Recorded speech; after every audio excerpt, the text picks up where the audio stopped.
Yep, I got it. I see it now. But I'm letting Brother Derry in.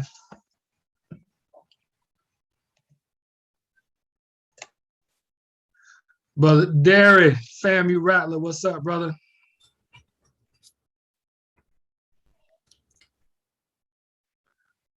Brother Derry, you good, man? I don't think he got his mic on yet. Brother Derry, turn your mic on. Londa Richardson. Oh, man, we got Folk Valley in the house, baby. That's what I'm talking about.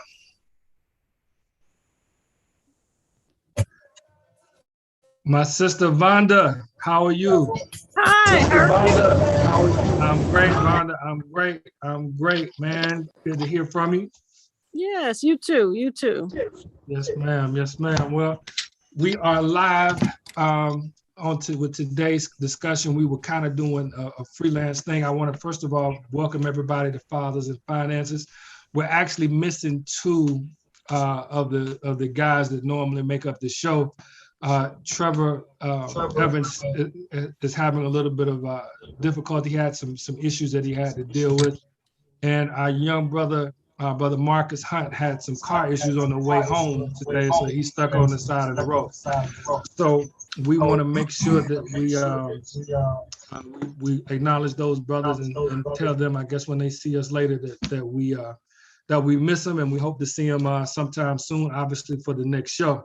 But what we wanted to do, man, was make this show somewhat freelance. You know, we've done numerous topics, from how, as single fathers, how to, you know, do some extra to put some money aside for children, how to, you know, how finances affects relationships and all types of things. So we wanted to bring it on and have a freestyle, if you will, of how we wanted to address issues going forward, and how other people have issues that they wanted to bring up. And if we could bring those answers, we certainly wanted to bring them.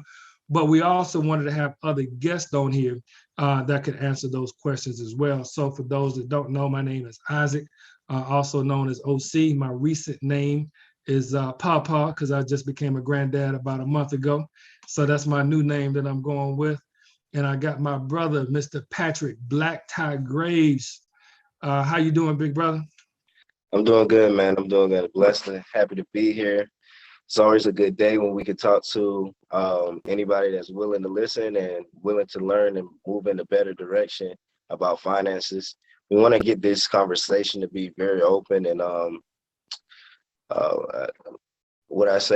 easier conversation to have, so that both parties are knowledgeable about what's being said. You know, a lot of times we have conversation about finances. It's one way or the other. One-sided. Yep, exactly. Yes, one-sided. One person knows a little bit more than the other, to the point where the other person is just nodding their head because either they're embarrassed that they don't know that yet and they don't want to come out and say that, or, you know, whatever the case may be. But I know that when I first started having conversations about finances, I was a little embarrassed. So some things I wouldn't know, and I just asked later when the conversation was over, hey, what was you talking about exactly with that? You know, so embarrassed, right? Help the community become more financially knowledgeable about finances and their personal finances. So I'm happy to be here. One thing I wanted to bring up real quick, because I see my brother from FAMU, Brother Derry. Brother Derry, I believe my brother was in Gibbs Hall with me as well, but that's been 30 years ago. I can't remember the dorms, all the dorms that we were in. But Brother Derry is a realtor, a very successful realtor. Glad to call him a FAMU Rattler. And I wanted to kind of pick his brain. I see that he's driving. I really want to thank you, brother, for coming on board today and doing this kind of last minute. But I wanted to ask you some questions, man, like just about buying houses. So I used to flip houses back in the day, Brother Derry.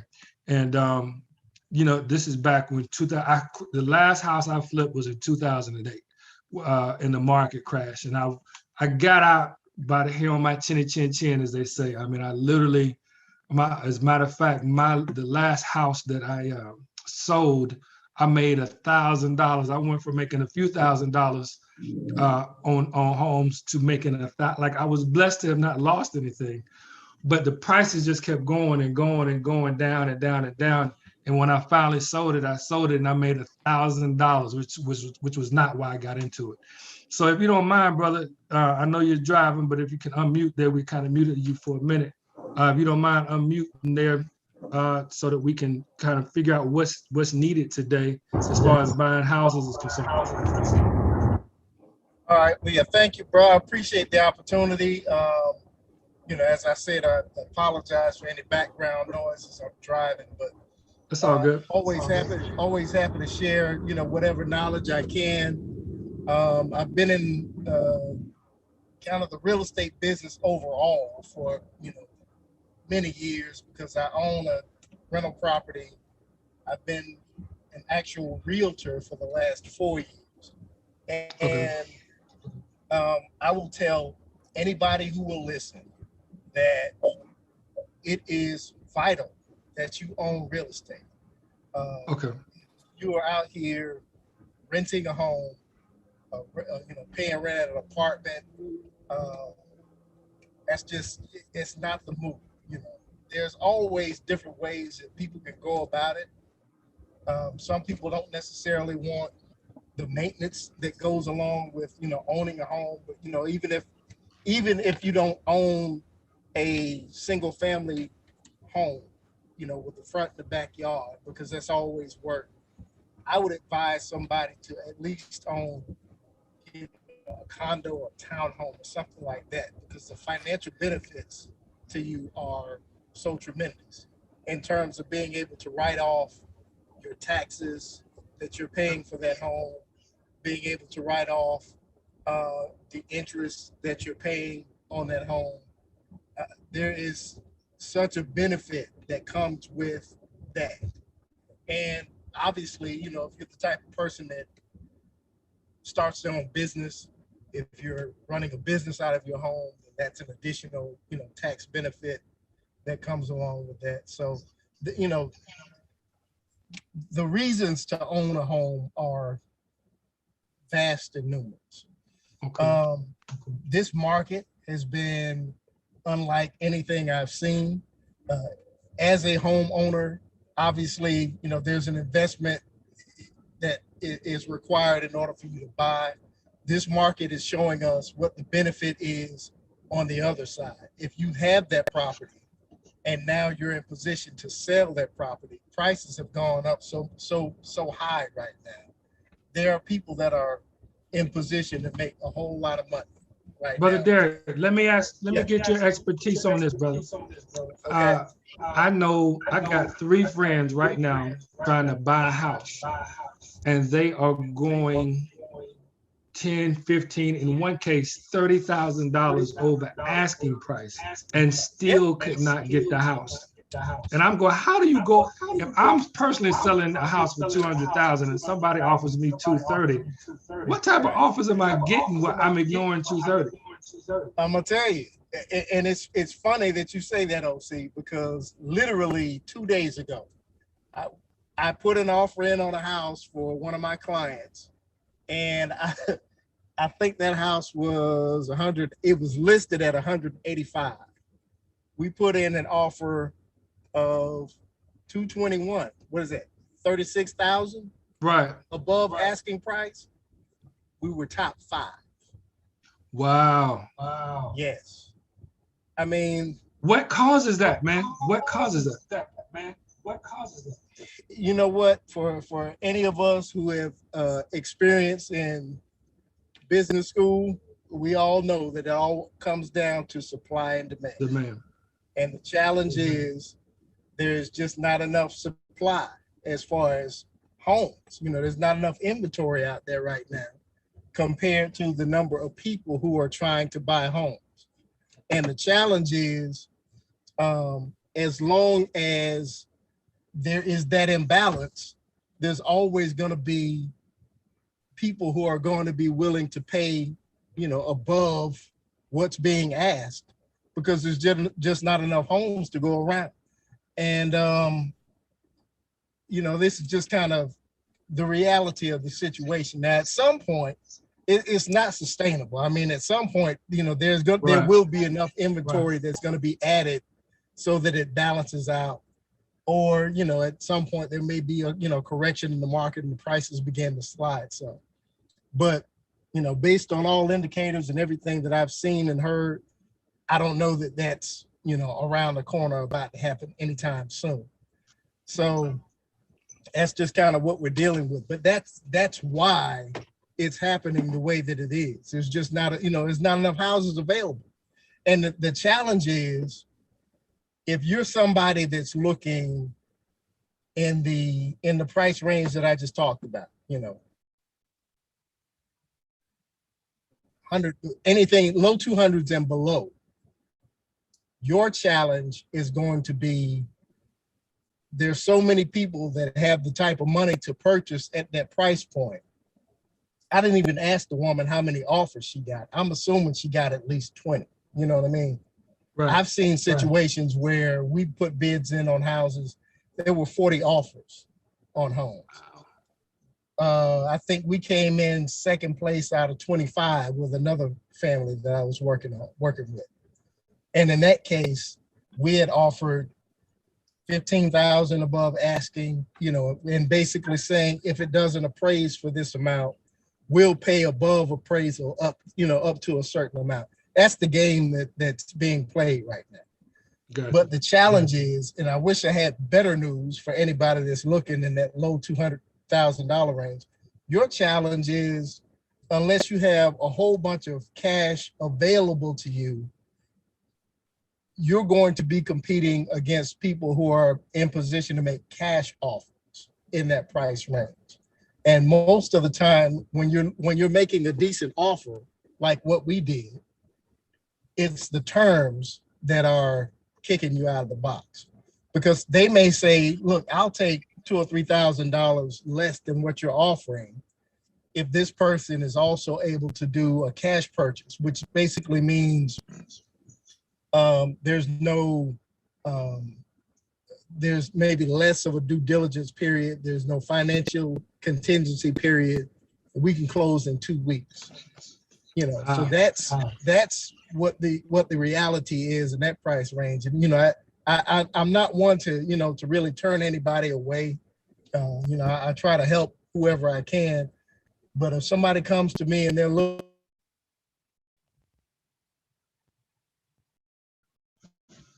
all right, is it made did Brother Derry freeze up? and kind of written this, Did Brother Derry freeze up? Oh, yeah, I'm here. Okay, I got you now. You kind of Sorry. froze for a second. Say that last part again, brother.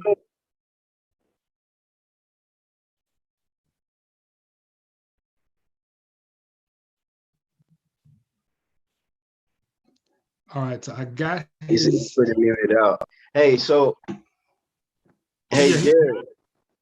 I don't know if you have an internet connection, but there we go. Can you hear me now? Oh, yes. That's much better, brother. There, much better. Okay, sorry about that. So I have. But so what I was just saying is that the challenge is, in the price point that I was talking about, in that low $200,000 range, it's cash offers that you're coming up against, man. And, it's hard to compete with that if somebody says, I can give you what you want and we can close in 2 weeks and you'll get your money and you're out of here. You know what I mean? Right. So that's what it is. What did you want to ask? Brother Patrick? I said, how does that really affect that? So that makes it harder for our community and the lower income brackets to actually purchase a home, even with loan. Absolutely. So and I was going to ask you. I have quite a bit of friends and other folks that I know that trying to purchase homes, and they run into the problem where as though they can't find a really good loan officer to help them with that purchase, because maybe they don't have the cash as far as liquid cash at that time. And I'm talking about, the early, maybe 25 and up, once you start getting out and maybe they make good enough Mhm. money to purchase a home, but they need a loan to go ahead and do that. And Yeah. so So my advice to anybody who's looking to purchase is stack, because the thing that's going to give you an advantage over somebody else, and I speak specifically about, us being in this seller's market the way that it is. If you have, I'm just going to throw a number out. If we'll say if you have $30,000 set aside, then what that allows you to do is, if you're somebody that's looking in that price range that I just talked about, you have options where you can either do a conventional loan where you're offering to put $10,000 down. 10% of the purchase price down, which is more attractive to people who are, selling, because there's typically fewer hoops to jump through than, say, if you were doing an FHA loan or a VA loan, because a lot of times they may require certain repairs to be done before you can, close on the house. So if somebody's looking at, 3 people that are coming to them with the same price, if there's somebody that says, I got a conventional loan, that financing is more attractive to them. So that's one benefit of having that higher amount of money. The other thing is, even if you have, say, $30,000 set aside, if you're in the situation where you're trying to bid on the home in the price range that I just talked about, what that allows you to do is say, okay, you're asking for this amount.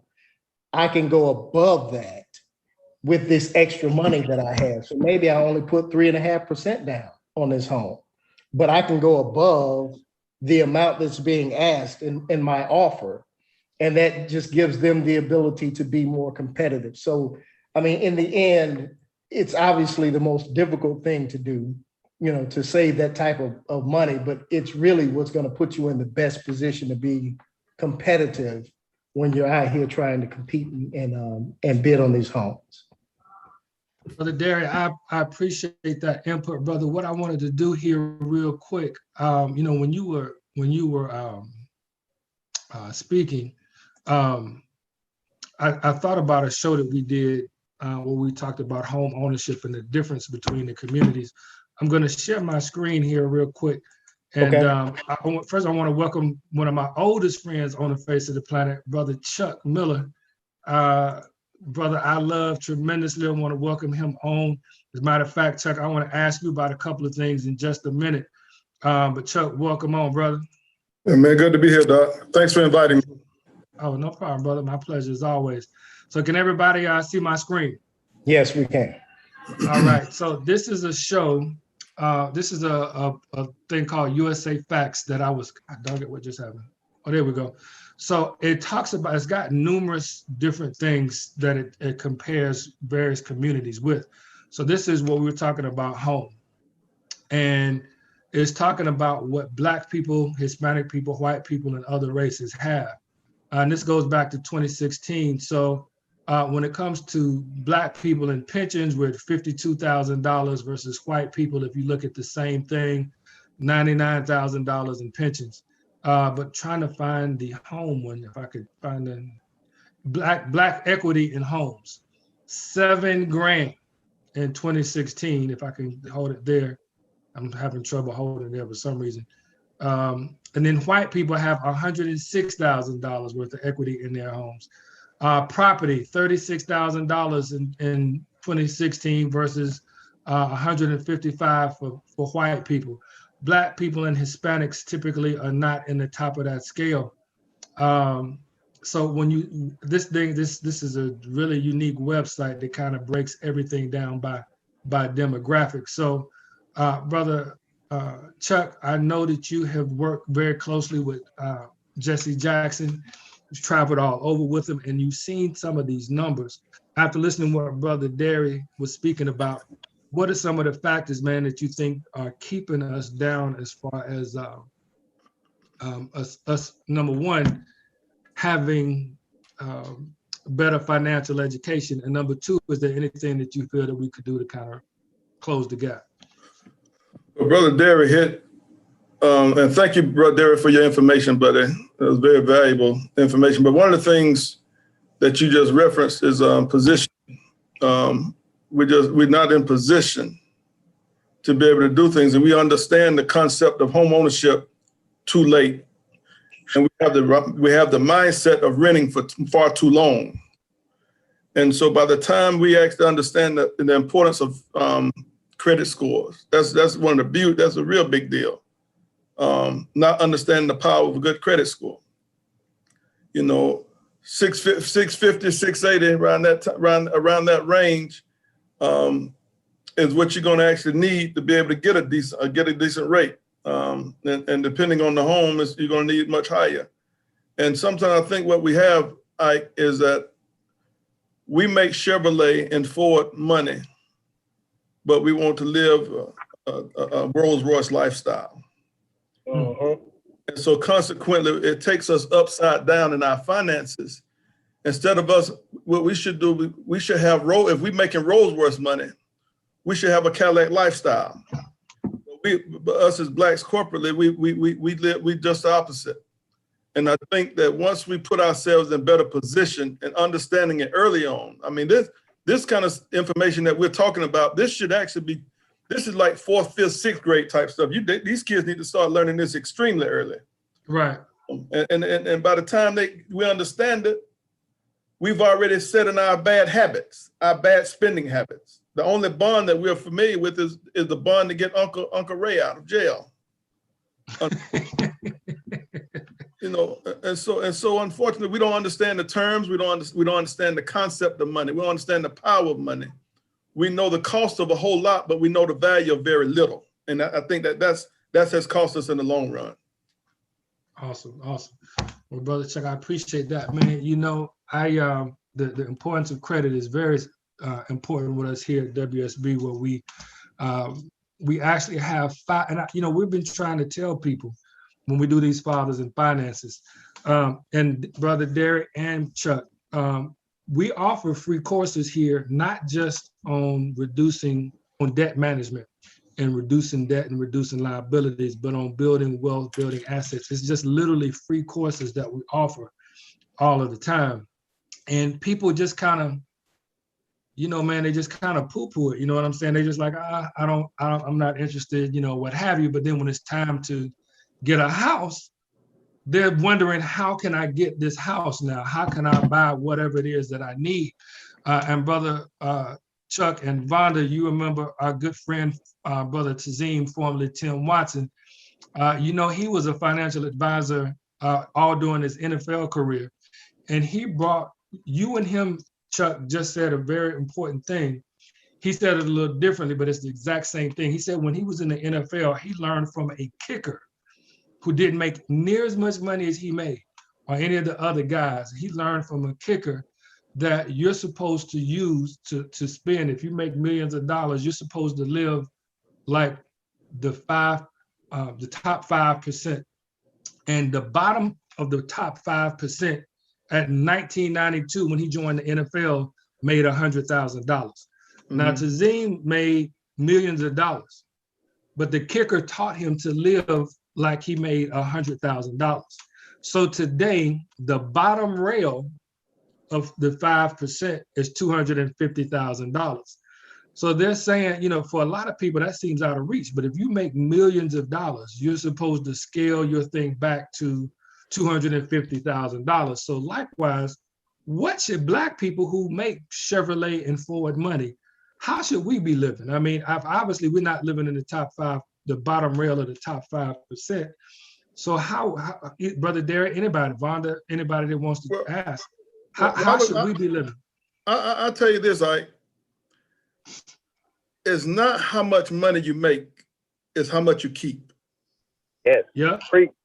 And so what you need to do is cut down your overhead. I was telling Vonda the other day, I said, if your job is not giving you a raise, you give yourself a raise by eliminating a debt. Yeah. By eliminating a bill, that's giving yourself a raise. If your income is less than your outgo, then your upkeep ends up being your downfall. It's just that simple. It's very, very simple math. You know, you must live below your means.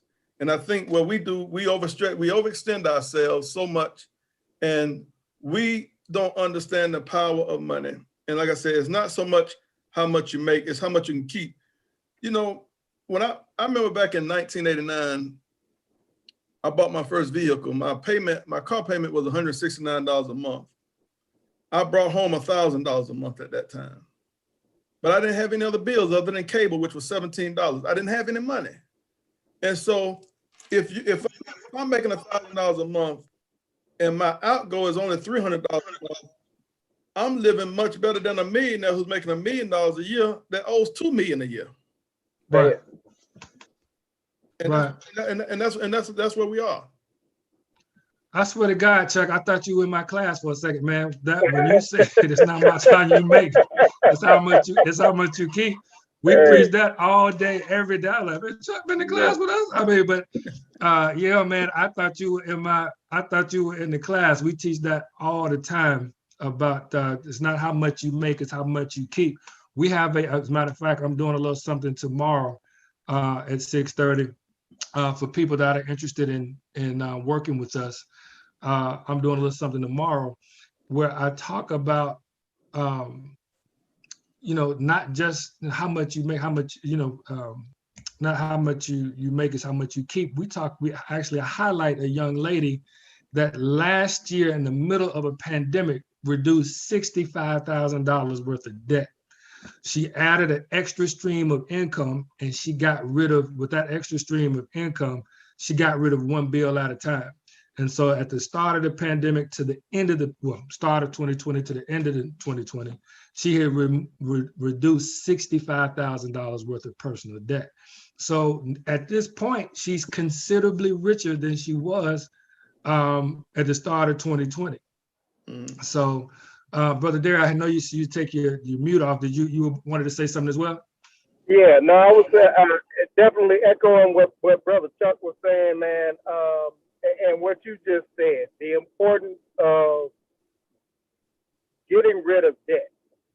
When I say I hate debt, right, I'm not debt free. I would not sit here and tell you that, but I hate debt because I know what it does to your financial situation.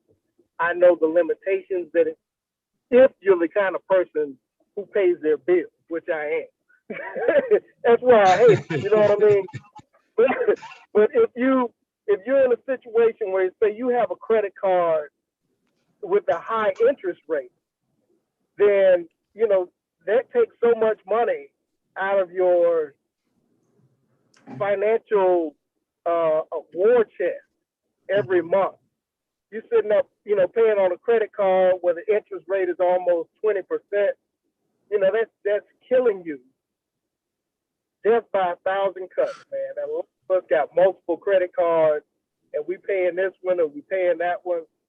The best thing that I would tell somebody that paying off your credit card is really probably the best investment that you can make, because the market has been booming of late, but consistently the market is not going to be at the 20-30% it's been at these last few years when everything has been on fire. If you can find an investment consistently that's going to pay you 15-16%, which is what a lot of these credit cards are, then you need to invest in that. And paying off or getting rid of a drain on your finances that's pulling 15, 16, 20, or more for like furniture and retail credit cards, that's pulling that kind of money out of your finances every month. If you can get rid of that, brother, that's giving yourself a raise. And I don't necessarily want to plug a white person's product, but I've read Dave Ramsey's A Total Money Makeover, and he has some wisdom in that book, and it talks about just the importance of doing things like getting rid of your credit cards, pay off the smallest balance, get rid of them one at a time, A debt roll up. Yeah, and if you work for a company where they offer you benefits like matching on your 401k, stock purchase plan where they will contribute money to that, put every dime that you can into those investments. Take that free money. That's free money. I'm going to say that again. If your company will match your contribution in a 401k or a stock purchase plan, put your money there because that is giving you free money. And I can testify to the impact of that over years, at my full-time job, where, I've seen how my 401k balance has grown over the years just based on, taking the money that my company gives.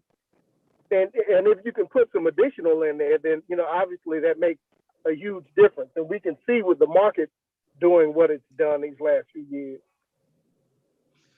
It's been a blessing.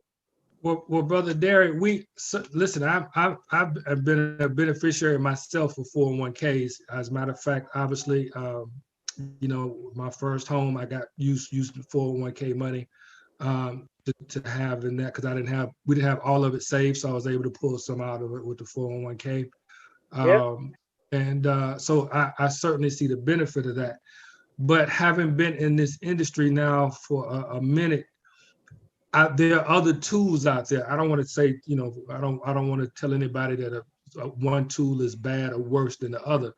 But one thing I wish I had known about, and one thing that we definitely try to teach here, is about the IUL. The IUL is never going to get mad. I mean, unless the companies start doing it. But and there are a few companies that are starting to do it. Not many. It's very few companies that are doing it.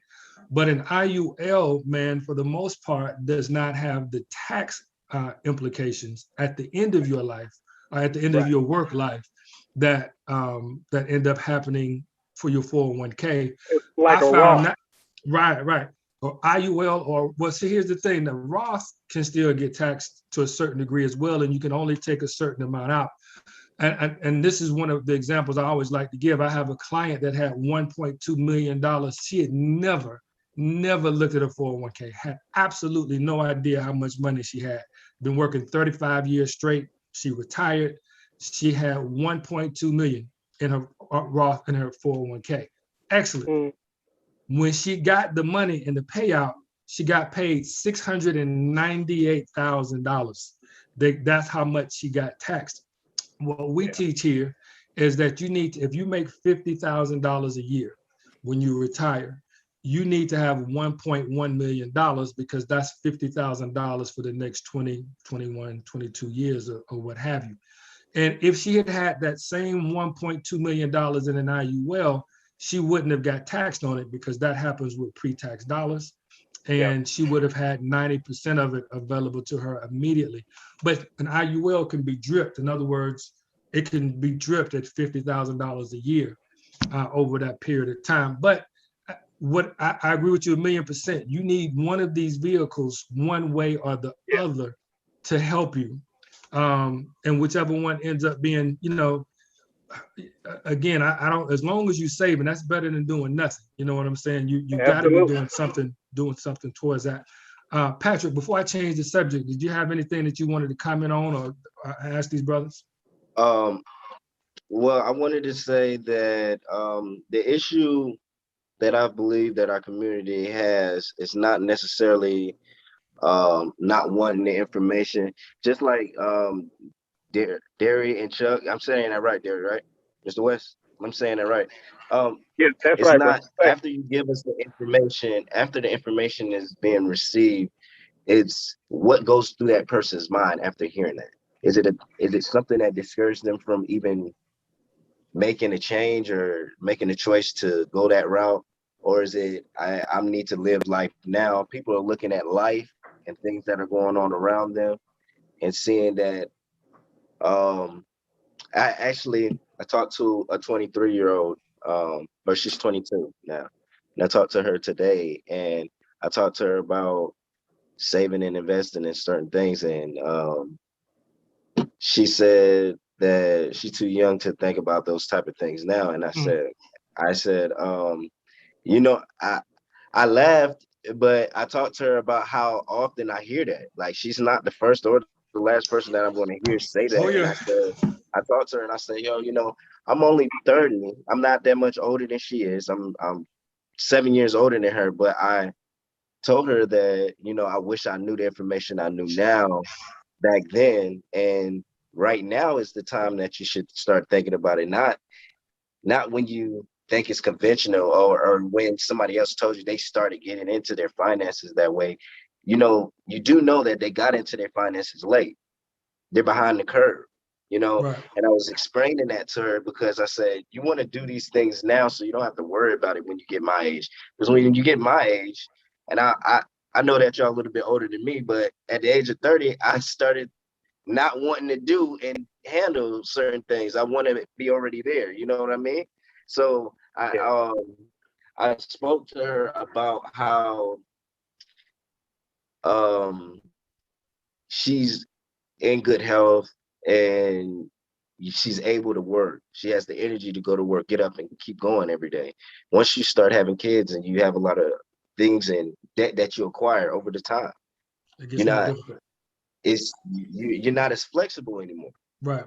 You know, when you first getting out of college, or you don't go to college, you have the world that's open up to you. You can have any direction that you want to go to. You can go there. You can leave countries. You can go there and find different jobs, whatever the case may be.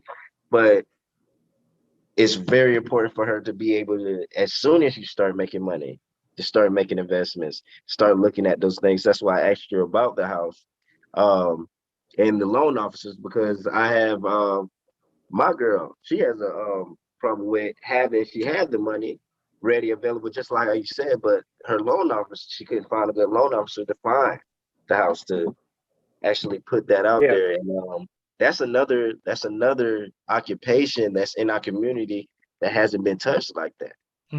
It's Black That's loan true. officers. So And it's I'm glad you say that. I'm glad you say that too, Patrick, because I don't want to cut you off, but no, go ahead. speaking to that end, I've definitely become more conscious of that specific issue, because, you know, as I've been in real estate, I've done many deals, but, you know, I try to work with our own. You know what I mean? I try to look out for our own. If I know somebody, you know, a brother or sister who's, you know, selling insurance, you know, I try to pass the information along. If somebody, you know, getting a house, I know they're going to need homeowners insurance, that kind of thing. Same thing with, you know, loan officers. So I do have a brother who is good. And I like to, you know, pass his number along. And I've got some other, you know, some good white folks that I've done business with. But, you know, I like to try to pass. I like to give folks options. So, you know, when I start working with somebody, if they're not already working with a loan officer, I give them options. I give them, you know, our brokerage's partner loan officer, which is a white woman. I give them the number of a friend of mine who I've done a few deals with, who is a white guy, good guy, very resourceful. And I give them this brother that I met a couple of years ago at a first-time homeowners, home buyers seminar, and his name is Tony Brown. So, you know, if there is anybody who is on here who wants these contacts, obviously, you know, I'm happy to pass my information along. But, you know, I'm all about trying to make sure that, you know, brothers and sisters get opportunities in this market, man. So, I'm gonna make sure that I see the definite need, because it was difficult for me to find a brother or a sister who is, you know, working as a loan officer in this market. So I agree with you. Brother Derek, I'm gonna make sure that we get everybody's information out there. I want to pose this question for you guys, Chuck and Derek, and Vonda too, sister. You know, I love you. If any questions, any comments you want to have, we certainly want some balance on here as well. But Chuck and Derry, how important do you think it is to have multiple streams of income in this day and time? You know, a lot of people last year, I actually made my money increase last year because I had a couple of different things going on. A lot of people who got hit by the pandemic last year, they lost their one and only source of income. And I wanted to, did y'all feel that that was necessary for survival going forward in the future? I'll start it off. Yeah, go ahead, Chuck. I think every man should actually have a minimum, if possible, a minimum of 3 streams of income, if possible, a minimum of 3, at all possible. Because you have to understand, in order for you to be able to actually gain wealth, it's actually going to come through either an inheritance of some kind, or you're going to get it through, if you just happen to hit the lottery for a very, very low sum of money, but that's a whole lot of luck that's involved in that. Or if you have some type of royalties that's involved, if you're an actor and you've played in movies and so on and so forth, you'll be entitled to royalties. Other than that, you need to position yourself to have a minimum of at least 3 streams of income. We're talking about home ownership. Why do you think gentrification has been so popular? Because they have the vision to understand, to take that lemon and make it money lemonade. And they buy these properties for little or nothing, and then they fix them up, and then either if they don't flip it, they rent it out for an astronomical amount of money. Also, you have people who decide to buy these properties up. They check the tax listings of different counties, and they're getting steals on these homes, man, that they from delinquent taxes. And so we as Black people, we didn't understand the importance of our property. And so we lost so much property across the years because we didn't understand the importance of our property and how to maintain it, paying the taxes and so on and so forth. So they understood that, and they have exploited our ignorance in that area, and they've been able to gain wealth from it. So information overload is one of the number one ways really to be able to offset some of what we're challenged with right now as it relates to home ownership and gaining wealth. But to answer your question, I think at least a minimum of 3 streams of income if possible. But Chuck, I'm surprised Tanisha did not come through. Tanisha's the producer and actually the founder of the show. I'm surprised she didn't come through and say something and pass out and faint, because she has dealt with this on a family level. When you're talking about home ownership and property and taxes and land and wealth and all of that type of stuff, she's had to deal with that recently on a scale much larger than I've had to deal with it. You know, my family, when I was young, with the exception of my father and a couple of other uncles, sold off almost all of our property that we had in our home state of Arkansas and Mississippi. So just trying to get that to be kept. And, you know, I felt somewhat, and this is right before you came on, Chuck, I felt somewhat guilty flipping houses. You know, I felt like Black people needed to, you know, I'm Black, I felt like I needed to participate and help my family as well. But I was in downtown Atlanta. I partnered up with a group of investors, and we were buying houses and flipping them. And all the investors were Black, but still at the same time, we were raising rents as well as raising the mortgages on people that lived in that area. And when I drive through there now, I go, man, I participated in this. You know, I was looking for $1, but and listen, I want to be very clear. If you got the money, doesn't matter if you're Black or white. But when you see white people walking down the street where Black people once used to predominate, you know, you go, man, what did I do? You know, I made money for myself, but I certainly did not help my people in this situation. And this is something that I was doing back in 2008. If I could do it again, I would try to hold and rent, maybe do some Section 8s or things of that nature. But Brother Derek, how do you feel about that as far as the income is concerned, having multiple streams? I think it's absolutely mission critical. You know, Chuck hit the nail on the head. In my case, what prompted me to get into or to get my realtor's license is the fact that the job that I had been at for 20 years was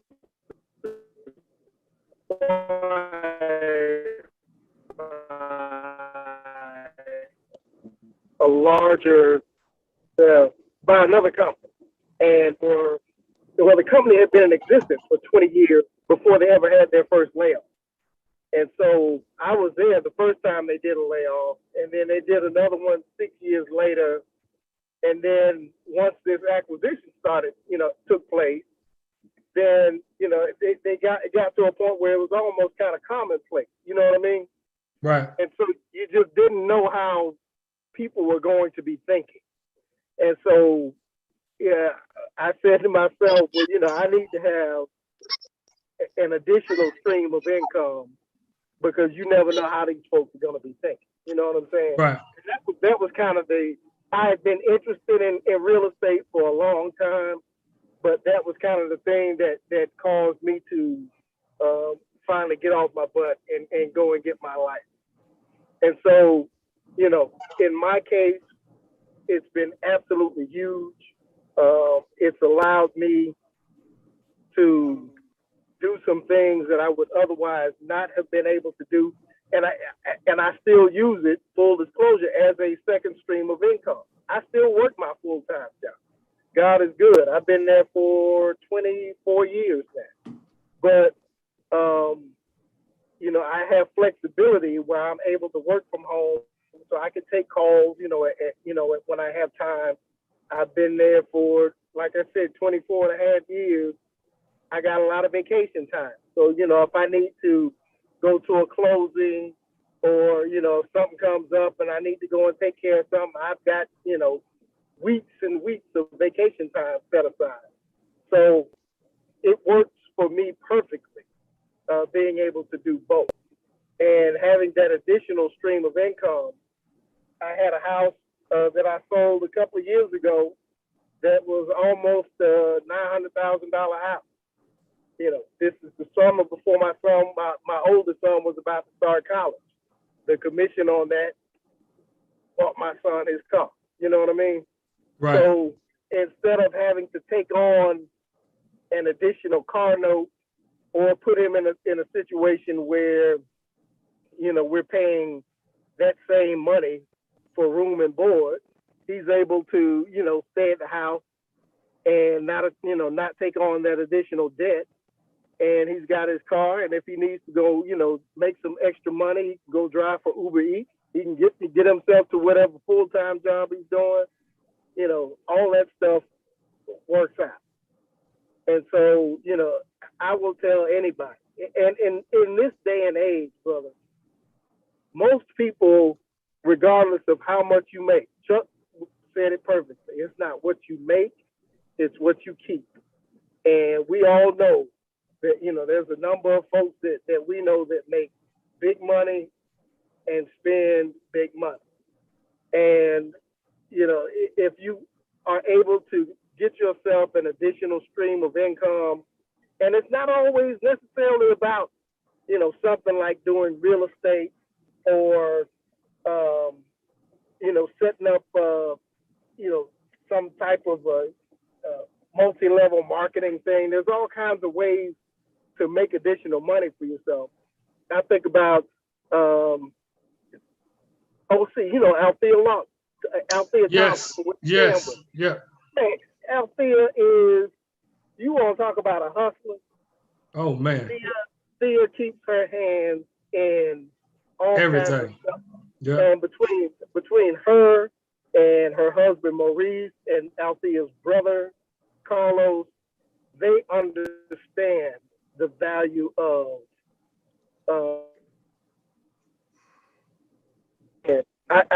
I use this example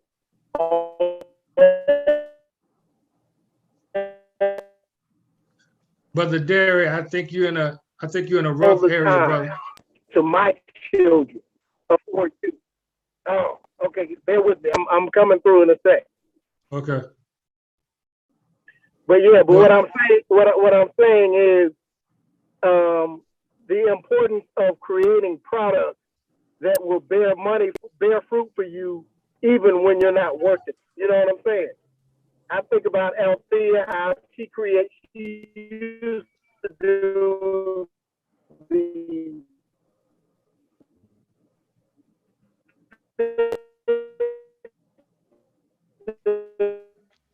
Brother Derek, you're in a rough spot right now. What I'm gonna videos that I'm you gonna can, put you. that's licensing. That's brand. Okay, I'm Brother Derek. I'm sorry about that, brother. You in a rough spot. But what I'm gonna do here, because we only got a few minutes left. I'm gonna try to extend it. We're on YouTube Live, brother. I want to extend it by maybe 5 minutes if Tanisha will let us. I wanted to talk about. Yemen, Hello? this is Vonda. Can you hear me? Oh yeah, go ahead, Vonda. Please. Yeah, I right just ahead, wanted to, just before we got off the subject of the multiple income streams, today I celebrated 26 years here at FAMU in agriculture, and growing food is something that our people, we ran away from it, but people eat every day. And so what we do, and I look at my job, and when I work with small farmers, look at it like they do healthcare. You've got hospice, where you're maintaining those ones, is not going to change, and just making their last days, just pleasant, making them as hospitable as possible. You've got regular maintenance, and those are the people that are farming now. And so you introduce new ideas to them. If they adopt them, that's good. If not, then they go to hospice. But the key thing is preventive maintenance. And that's where we engage young people in entrepreneurship. We don't call them farmers anymore. We call them agro entrepreneurs. And so teaching young people how they can, either if they don't have the assets or access to land to be able to grow on their own, how they can partner with these older farmers in these communities, and being able to, if you can go into and say invest in a farmer. I mean, your overhead, you don't have the overhead, so your profit margin could be a lot less. But here again, you have an income stream coming in, and people just don't think about food or production of food or even the marketing of food as a viable option. And I've been doing it for 26 years. I know there's money there. Yes, ma'am. Well, Vonda, we're gonna have to have you, man, because I hate that you started this at the end, because we gotta. I wish we'd had some information on that. As a matter of fact, we did a show a couple of weeks ago about how to qualify for some of these things that we're always talking about when it comes to insurance and financial instruments. These financial instruments, of course, are talking about you need good health. Health is your wealth, or what have you. And so if we really got to have people farming. We really got to have people growing good food that we can eat. We really should be able to go to our own people and get, I know of 2 farms. Both of them are in Henry County that I go to on a regular basis to try to get some sort of products. Of course, the Nation of Islam, of which I'm a part, we've got farmland. And then there's the gentleman by the name of Wayne Swanson. He has organic beef. I've been to his farm. But I would love to give you his information, Vonda. I know, you're dealing with people in Florida, but I don't know if they do internships or what have you. He's always trying to get people educated in farming and going into business for themselves in farming. So we can certainly talk offline about that. The last thing that I want to extend this for, like I said, we normally go to 7:30. I'm gonna go to 7:35. I would love to get everybody's input on this. But one of my pet peeves is Black people not wanting to leave anything for their children. As an insurance agent and financial professional, I can't tell you how many times I have heard people say, I don't want my children coming up off of me. I don't want, I don't want my children or my wife getting wealthy off of my death, or getting wealthy off of something negative that happened to me. And while other communities, in particular the Asian community, one I worked with here recently, they use insurance to increase their level of wealth. As Chuck mentioned, whether it's somebody leaves you something, but you don't have to die to have insurance work for you. Obviously, that is the number one thing. if that's one way to have it done. As an example, there in the Asian community, the eldest person typically gets about $1 million placed on them. And then the entire family pays the premium. That way, when they die, that $1 million goes to, and its numerous beneficiaries, and they go start businesses. Black people are like, man, I'm scared my children are gonna kill me off, this, that, and the other. I can't tell you how many times I've heard that. Also, Chuck mentioned about royalties and rich people, you know, if you got some other sorts of income. Chadwick Boseman just passed away, didn't leave anything for his family. His estate is in question. Scarface, not Scarface. God dang it. DMX's thing is in turmoil right now. John Singleton is in turmoil right now. James Brown, who passed away 10 years ago, just settled his estate last week. That'll be 15 years ago. 15 years ago, I'm sorry. So when you start looking at that, he just settled his estate last week or a couple of weeks ago. Estate preservation is absolutely important for us. Leaving money is absolutely important for us. Just want to get everybody's comments on that. I started off, Mike. Even the Bible teaches us you should leave an inheritance for your children's children. We don't think generationally. Right. We don't believe in fulfilling. We don't believe in delaying self-gratification. I think when I think of the word discipline, it's delaying self-gratification, which is the difference between spending and investing. Spending is when you're actually fulfilling self-gratification in the moment. Investing is when you delay self-gratification until the future. And right. So I think that is the problem, man, is that we just don't have the mindset, and we're not taught early enough the power of money. We're taught about black and white, which is race, but the real issue in our community is the color of green. And that's what needs to be taught at a very early age. It needs to be taught with the same degree of tenacity as we address racial issues in this country. I'm gonna say this real quickly. I think there were 4 phases in our struggle.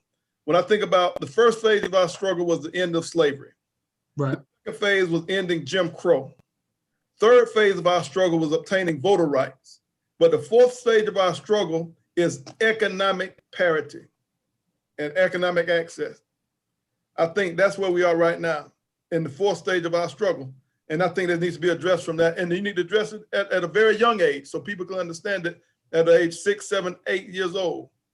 Chuck, aren't we like 400, like if things stayed at the same level, aren't we like, I think I heard Brother Jesse mention this, aren't we like 400 years away? Like if things kept going at this, like as far as parity is concerned, wouldn't it take us 400 years? And that's assuming that we stopped white people's growth. Our growth as it stands right now, it would take us 400 years to get to that level of parity. Is that right?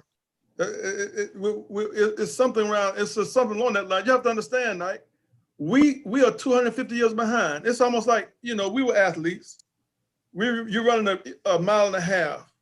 You got people who've actually started on their 6th lap when we haven't even finished our 1st lap, and they're starting on their 7th. We're 250 years behind. And so you can't afford to walk. You have to run faster.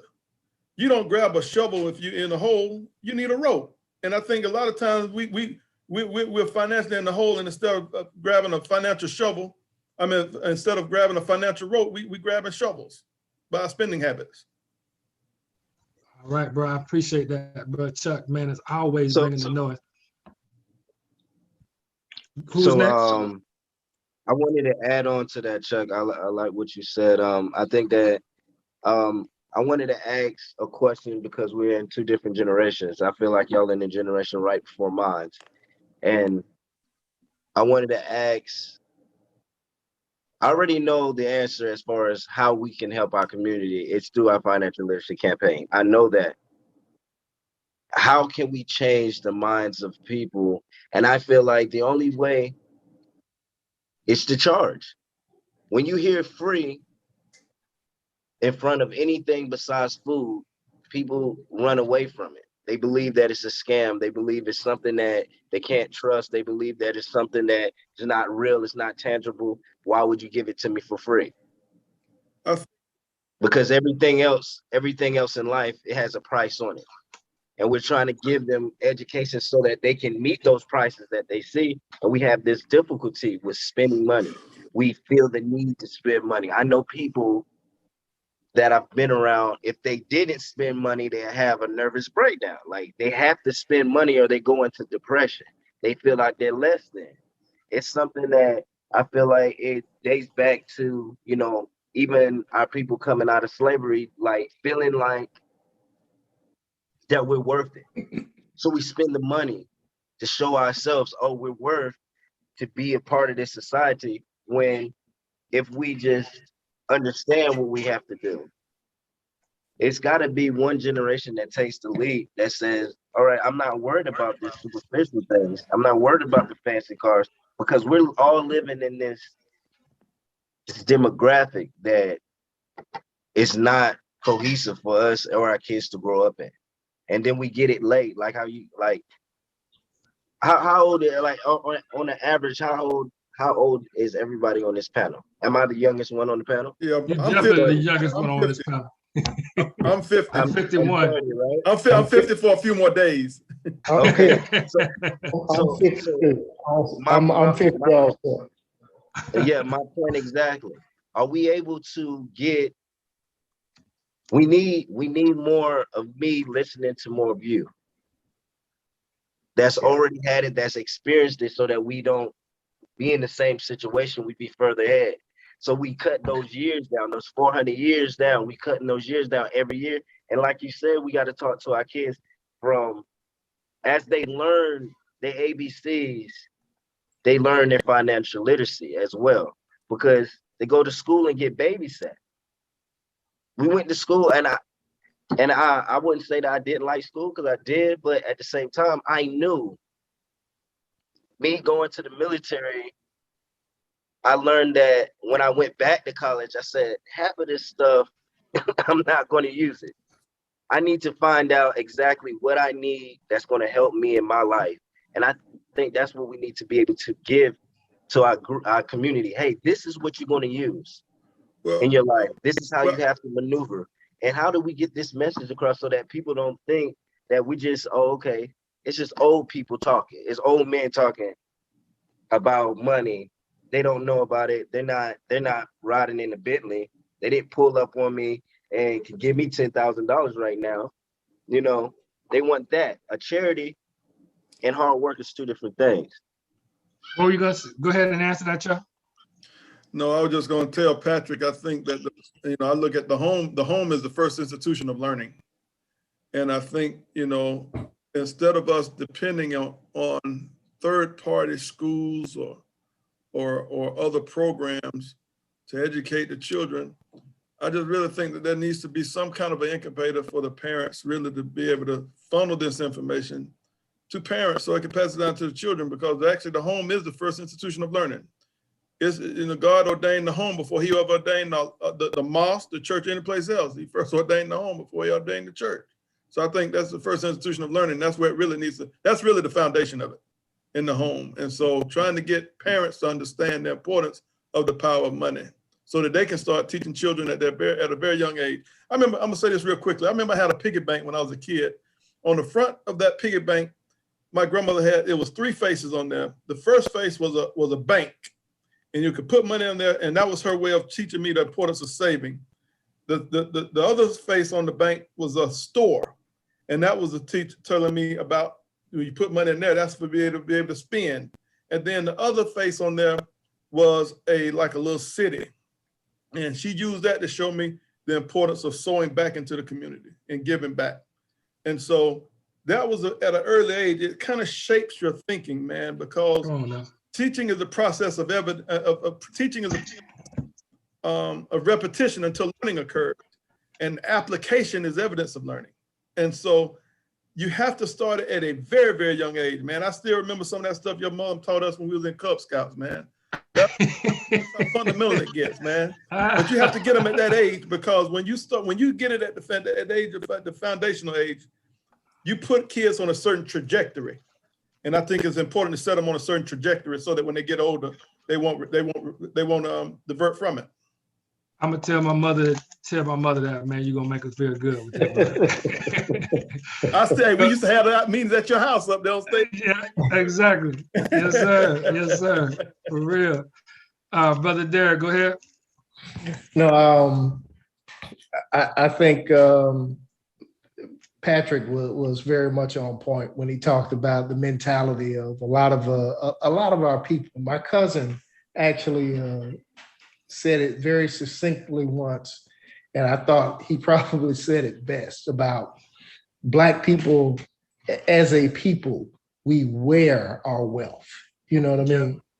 And that's a huge issue for me, man. I think about situations where, you know, I've had, I always reflect back to a friend of my brother's who I think they were living in an apartment, and she was talking about buying some Versace shades or something like that. I'm like, for real? But, you know, and I was young at that point in time, but I already, you know, had a sense that that's not where you need to be spending your money. You know what I mean? Right. But, you know, as Chuck says, it's extremely critical that we educate our young people about finance, about the importance of, you know, creating additional streams of income. I think about my dad. I'm the youngest of 6, and I grew up in the house where, you know, everybody hung out. You know, we were that family. Right. There's probably 100 people that live in Atlanta because their parents or, you know, their grandparents moved to Atlanta through our house. You know, we were kind of the Underground Railroad of moving to Atlanta. You know what I'm saying? And never charged anybody.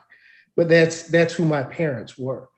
And, you know, my dad never really had a lot of conversations with me about, you know, financial, you know, we didn't have a lot of financial conversations in terms of this is what you need to do, you know, to take care of your money and that kind of thing. But he modeled it because he owned, you know, some investment property, you know what I'm saying? He owned a couple of houses that he rented, and he just worked hard. Now, I can remember periods of time, I think my dad went like 3 years where he was working 7 days a week. And, you know, his example was to me, you know, just doing what you have to do to take care of your family. And, you know, those are the things I think that we just have to kind of pass on to our young people. Yes, sir. Yeah. Brothers, man, golly, I hate this because whenever I'm enjoying a conversation, it seems like God puts the time frame on 100 miles an hour. You know what I'm saying? I am thoroughly enjoying this conversation, but we're on YouTube Live, and you know, we try to keep it short and sweet unless it gets good like this, and then we run it over for a little bit. Man, I want to thank both of you guys. I want to thank Vonda for coming on and giving us that information about agriculture. I really want to do a show where we kind of focus on that, Vonda, so I'm certainly reaching back out to you. Chuck, thank you very, very much. Matter of fact, both of you, both Derry and Chuck, if you don't mind, Derry, I know you're a realtor, so we certainly want to make sure that you advertise yourself. So I want to give you both, if you, and Chuck, you know, I don't, if you want to share some information about how to reach you and get some mentoring from you, to do that as well. So Brother Derry, go ahead and just tell people how to reach you. You can reach me via my cell phone, which is 404-421-6569. I have a Facebook page, Derry West Realtor, that you can go to and look up. And my website is derrywest.bhhs.com. That was BHSS is B8, like Boy Harry. Berkshire Hathaway Home Services. Got it. Yep. All right. I didn't want to guess, but I thought that's what it may be. All right. That's it. Thank you, Brother Derek. Brother Chuck, how can people get a hold of you for some mentorship, my brother? Yeah, man. You can reach me at 284-7216, 478-284-7216. Of course, I had 2 careers. I've retired, of course, you know that. 28 plus years in the Air Force. So I've been retired now, going on 5 years. And I've been with state government now about 28 years. And I do a little bit of consulting and a little bit of speaking on the side as well. So whatever I can do to help you to enhance whatever you're doing, man, you know, I'm just a text or a phone call away. Listen, man, this has been far better than I thought, man. I mean, it's absolutely, I wanted you guys to spread to drop some knowledge down, but you guys have absolutely shared some gems with us today. And I appreciate it a great deal. Brother Patrick, how can they get a hold of you? You can give me a call at 678-327-1551. I have a Facebook page that you can just type my name in, Patrick Graves, and I will be pulled up there. Also, my Instagram is Patrick Graves 4325, and I have a lot of content on Fathers and Finance, the Financial Literacy Campaign, WFG, World Financial Group. We can help you with all financial services. And it's all free.